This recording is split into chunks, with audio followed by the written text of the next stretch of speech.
How would you feel if in this day and age you were taken out of your family element and put into something totally foreign? How would you feel about that? And what would your parents think? How would they feel? How would everybody feel if that happened to you?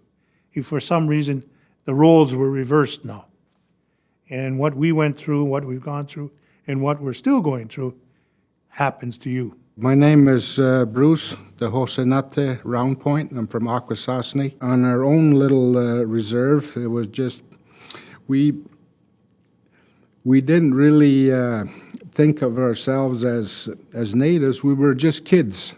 And to know that some kids got taken away and lose their childhood, that they never experienced what I did, like playing in the woods, fishing in the summer, swimming, stuff like that. I can give the history book history of residential schools, but what I don't have is that first-hand account. And I think those individual first-hand accounts and the history of each one of those survivors is what's truly valuable. My name is Louis Joseph Knapaysewet.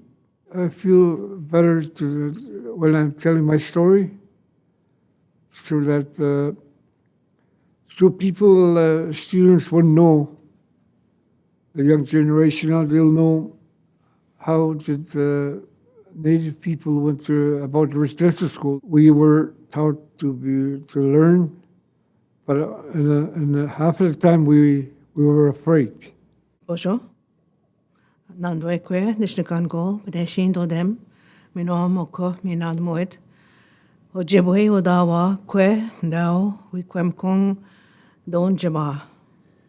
I did attend residential school, but I only went for 4 years, and I went late because my father wanted me to wait for my younger sister until she was ready to start school, and so that the two of us could go.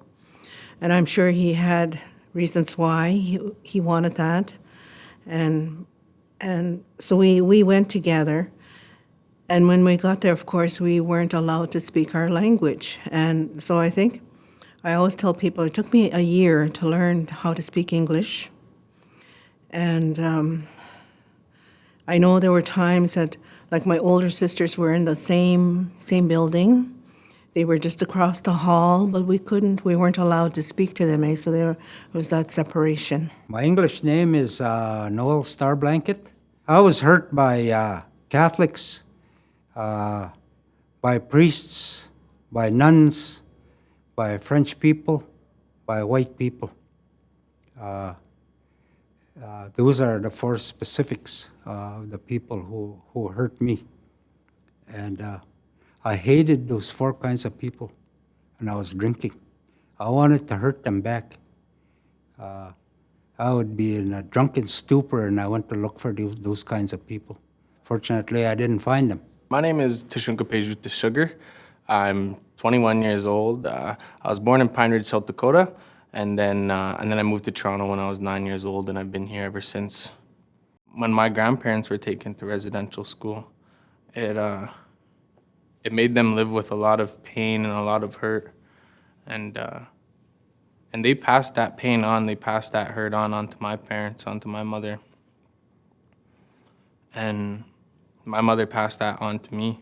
All of this about residential schools was a huge national secret, and the Truth and Reconciliation Commission has been an opportunity to reveal that secret. Truth means telling the whole story without holding anything back. Once it's true, nobody can ever change it.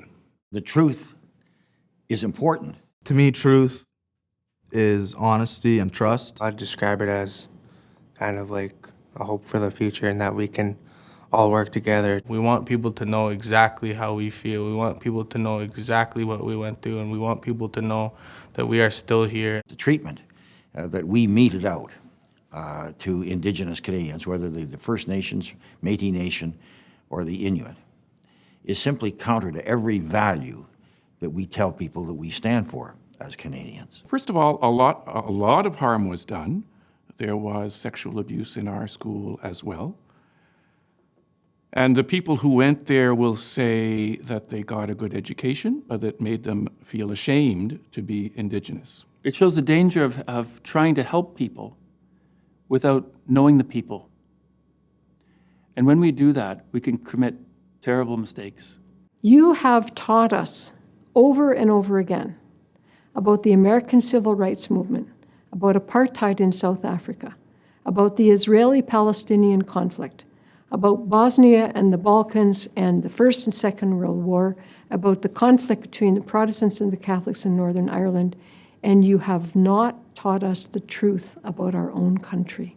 I tell students, you know, it's like a giant light switch, a light bulb, and someone has pulled the switch and the light floods the country and the community, and it's enlightening the minds of these people and people saying, I didn't know that.